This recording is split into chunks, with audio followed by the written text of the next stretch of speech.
राम राम भाई, स्वागत आप सबका स्टेट ज्ञान हिंदी यूट्यूब चैनल पर। आज की इस वीडियो में बात करने वाले हैं जो बजट आया है आज उसके बारे में कि कुछ बड़ी घोषणा इस बजट में करी गई भारत सरकार की तरफ से। जो वित्त मंत्री हैं भारत के, उनने ये बजट हो जारी कराया, निर्मला सीतारमण जी ने।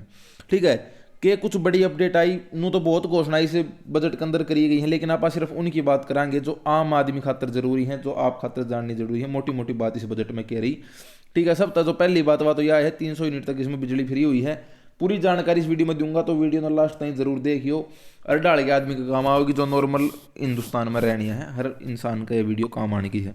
तो वीडियो ने पूरी जरूर देखियो। और जब तक स्टेट ज्ञान हिंदी यूट्यूब चैनल सब्सक्राइब नहीं कराया है तो भाई स्टेट ज्ञान हिंदी यूट्यूब चैनल ने सब्सक्राइब कर लो, ताकि हरियाणा की कोई भी अपडेट हो वह सबसे पहले आपने मिलती रहे। हरियाणा की जितनी भी खबर है, घोषणा है, नौकरी है, हर चीज़ आपने इस चैनल पर मिल जाएगी। तो चलो वीडियो ने शुरू करा। हाँ लो भाई, सबसे पहली चीज देख लो, देश के गरीबों को सशक्त करेगा बजट। सबसे पहले इस चीज में क्या है, पीएम आवास योजना ग्रामीण जो है उनको अगले 5 साल के अंदर अंदर 2 करोड़ अतिरिक्त मकानों का निर्माण करके उन तक दिया जाएगा। ठीक है, पूरी डिटेल में एक्सप्लेन करूंगा। इसने भी 1 करोड़ जो घर है उनको हर महीने 300 यूनिट तक की जो बिजली है वह भी फ्री दी जाएगी। और जो किराए के घर में रह रहे हैं, झुग्गी झोपड़ी में रह रहे हैं, उन खातर लोन लेकर मतलब कि जो उन खातर नया घर खरीद सके उसके लिए भी सरकार जो है योजना शुरू करी जाएगी। तो जो 300 यूनिट तक बिजली फ्री थी उसका के पूरा सिस्टम था समझा दे हूँ। यह बिजली फ्री होगी सोलराइजेशन के थ्रू। ठीक है, फ्री इलेक्ट्रिसिटी मिलेगी 300 यूनिट तक की। सरकार की तरफ से सोलर जो प्लांट है वो स्थापित करे जाएंगे। रूफ टॉप जो सोलर प्लांट हुआ है 1 करोड़ हाउस होल्ड जो है वो इस खातर तैयार करे जाएंगे, 1 करोड़ घर। ठीक है, इसका फायदा क्या होगा कि 15,000 तक 18,000 जो है एनुअली आपने फ्री पड़ेगी बिजली। इतना आप रुपये बचा लोगे साल के अंदर। और उसके अलावा अगर सरप्लस बिजली बनती है उनके थ्रू तो उसने अलग अलग कंपनी जो डिस्ट्रीब्यूशन का काम भी वो भी सोलराइजेशन के थ्रू कराया जाएगा। और एंटरप्रेन्योरशिप की जो अपॉर्चुनिटीज हैं वह भी मिलेंगी, बनानी आने और लगानी आने। ठीक है, तो मतलब कि 300 यूनिट तक की बिजली फ्री करी जाएगी सोलराइजेशन के through, solar plant, rooftop solar plant के थ्रू।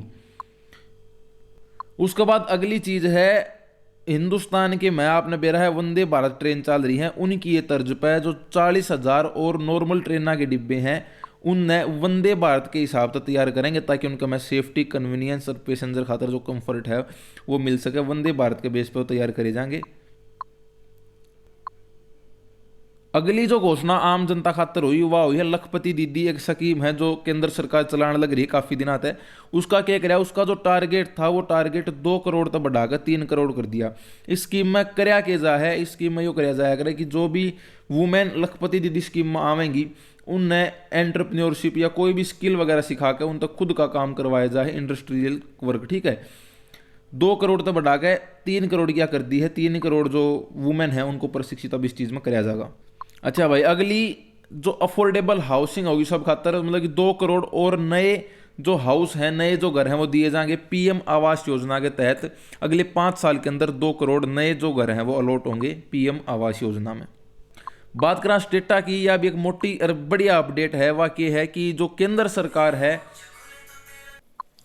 तो भाई जो केंद्र सरकार है वह राज्य सरकार आता है 75,000 करोड़ रुपए तक जो है 50 साल तक इंटरेस्ट फ्री बिना किसी ब्याज का लोन देने का काम करेगी, ताकि जो विकसित भारत का प्रोग्राम है सरकार का वो सक्सेसफुल हो सके। उसके बाद अगली जो घोषणा है वह है वैक्सीनेशन ने लेकर 9 से 14 साल तक की जो गर्ल्स हैं उनमें क्या है, 2 डाली कैंसर बहुत ज्यादा हो है। एक तो ब्रेस्ट कैंसर और दूसरी सर्वाइकल कैंसर। तो जो सर्वाइकल कैंसर है उस खातर वैक्सीनेशन है एक लंबे और बड़े स्तर पर सरकार करने का काम करेगी। 9 से 14 साल की जो है उन खातर यूविन प्लेटफॉर्म के थ्रू सब कुछ मैनेज कराया जाएगा, इसके थ्रू वैक्सीनेशन का काम आगे बढ़ाया जाएगा। उसके बाद जो अगली अपडेट है वह यह है भाई कि जो एक्सटेंशन है आयुष्मान भारत योजना का वो कराया जाएगा। हेल्थ केयर कवर होगी इसके अंदर, आयुष्मान भारत स्कीम के अंदर में। अब तक हेल्थ केयर स्कीम इसका अंडर आया करती, अब क्या करेंगे, हेल्थ केयर के अलावा इसके अंदर आशा वर्कर, आंगनबाड़ी वर्कर और जो हेल्पर हैं, मतलब कि जो आंगनबाड़ी वर्कर हैं, आशा वर्कर हैं, वे भी आयुष्मान कार्ड में बनवा सके हैं। उनका भी जो आयुष्मान भारत स्कीम में नाम है वो आवेगा आने वाले टाइम में। उसके बाद एक बड़ा जो फायदा है वो कराया गया है टैक्स पेयर ने, जो टैक्स पे करे हैं उनने। तो गवर्नमेंट ने किया है एक, मतलब कि जो डायरेक्ट टैक्स डिमांड थी, जो जो मतलब कि इसका सीधा जो कर है उसमें कुछ छूट दी है 25,000 रुपये तक की छूट तो दी है जो 2009-10 तक पहले के हैं उन तय, और 10,000 रुपये तक की फाइनेंशियल ईयर 2010-11 से लेकर 2015 तक की जो है उन तक छूट दी है। जो डायरेक्ट टैक्स होता है उसके अंदर इस तरह लगभग 1 करोड़ जो टैक्स पेयर है उनमें फायदा होने वाला है।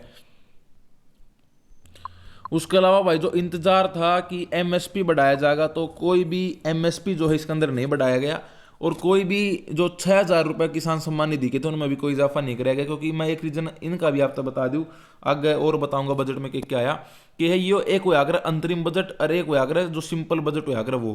तो अंतरिम बजट जो इसमें सरकार बहुत कम घोषणा कराया करे, क्यों? क्योंकि यो सिर्फ कुछ 2-4 महीना खातर बजट घोषित हुआ करे जो चुनावी वर्ष आएगा, क्योंकि आपने पता है लोकसभा के चुनाव इस वर्ष में होने हैं। तो चुनावी वर्ष होने की वजह से ये अंतरिम बजट निकाला करे सरकार चुनावी वर्ष में सिर्फ 2 से 4 महीना खातर। उसके अलावा अलग तक बजट निकला जो पूरे साल का बजट तैयार होगा जिसमें अलग अलग जो स्कीम अलग अलग योजना है निकाली जाएगा। तो ये अंतरिम बजट है, तो छोटे लेवल का बजट भी थमका इसको देसी भाषा में। तो इसमें थोड़ी कम घोषणा कोशिश करेगा सरकार करने की। तो कोई एमएसपी में बढ़ोतरी इस बजट में नहीं करी गई है। 6,000 रुपये जो किसान सम्मान निधि के थे वो यूं के यूं है। बस क्या कराया है कि जो एग्रीकल्चर सेक्टर था उस तक 1.27 लाख करोड़ रुपए दिए हैं, पहले इसने मिले थे 1.25 करोड़ रुपए। 2 करोड़ ना 2% का जो इजाफा है वो इसमें कराया है एग्रीकल्चर खातर। उसके अलावा दूसरा जो बड़ा वेट था वो था इनकम टैक्स। इसमें स्लैब में कोई बदलाव नहीं है, जो पहले इनकम टैक्स था वो नू का नू रहेगा। पुरानी टैक्स रिजीम में 2.5 लाख रुपए तक की कमाई तक टैक्स फ्री रहेगी, ठीक है। और जो नई टैक्स रिजीम है उसमें क्या रहेगा कि 3 लाख रुपए तक की जो कमाई है वह टैक्स फ्री रहेगी। देख लो भाई, जो पुरानी है उसमें क्या है कि 2.5 लाख रुपए तक 0% टैक्स लगेगा, 2.5 से 5% 5 से 10 20%, और 10 लाख तो ऊपर है तो 30% का टैक्स लगेगा। बात करा नई टैक्स रिजीम का जो स्लैब है इनकम टैक्स का वो है 3 लाख तक पे 0% है, 3 से 6 पे 5% है, 6 से 9 पे 10% है, 9 से 12 पे 15% है, और 12 से 15 लाख पे है 20%, और 15 लाख से अधिक है तो 30% का टैक्स रहेगा। तो भाई इस बजट का मैं घोषणा तो बहुत हुई है, पर मोटी मोटी भाषा में जो एक मिडिल क्लास आदमी खातर थी वही ये अपडेट आई है। रीजन भी मैंने आपने वीडियो में बता दिया है कि रीजन है कि इस बजट में थोड़ी घोषणा कम हुई है। उसका रीजन है ये जो पूर्ण रूप से पूरा फाइनेंशियल ईयर का बजट आया करे ये वो बजट नहीं है, ये है अंतरिम बजट। थंबनेल पर भी आपने लिखा देखा होगा, अंतरिम बजट हुआ करे जो किसी भी चुनावी वर्ष खातर सरकार जारी कराया करे 2 से 4 महीना खातर। और एक बजट हुआ करे जो हर साल आया करे जो पूरे फाइनेंशियल ईयर यानी कि अप्रैल तक लेकर किसी भी साल की और उस साल की मार्च तक रहा करे। यो बजट है, इसका मैं पूरी घोषणा पूरी जो बजट है वो पूरे तरीके से पास हो है। आज तो सिंपल अंतरिम बजट पास कराया था, इसमें जो भाषण का टाइम था बजट घोषणा का वो भी 58 मिनट का रहा, जो नॉर्मल जो बजट है उनसे कम रहा। तो यही अपडेट आज की इस वीडियो में आप सबसे देनी थी। उम्मीद करूँ वीडियो पसंद आई होगी। जब वीडियो अच्छी लगी हो तो इस वीडियो में आप लाइक करियो और साथ में वीडियो ने शेयर करियो।